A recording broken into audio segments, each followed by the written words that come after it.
So let's return to the simulation we're looking at in the previous idea where the boys are in a moving reference frame compared to the girls. And using this we can actually derive an equation. You're not expected to be able to derive it, but it's useful to get an idea of where it comes from.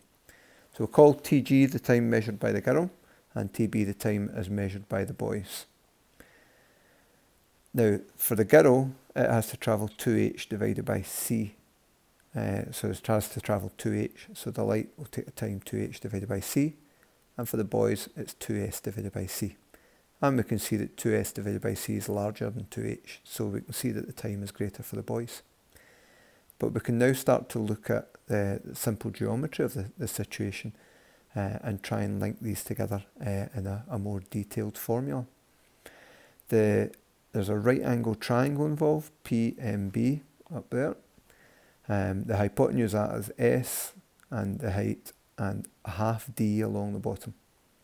So Pythagoras tells us s squared is equal to h squared plus a half d squared, but we can then substitute that s can be written as a half times ctb from reorganising that formula, and the h is a half c times tg, and lastly from d equals vt we can substitute that as v times tb.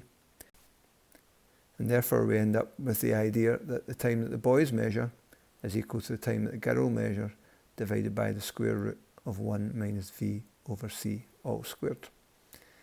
Now that's specific in terms of boy and girl. It's the differences in the time intervals that they would measure. In more general terms we can write that as t dash, where that's referred to as a dilated time. Right? That's the time measured in a moving reference frame, so in a different reference frame when you're observing what's happening, and another one that's moving relative to you. And t, known as the proper time, means when the time you're observing in the same reference frame as you, i.e. stationary compared to you. And v is the relative velocity of the two frames of reference.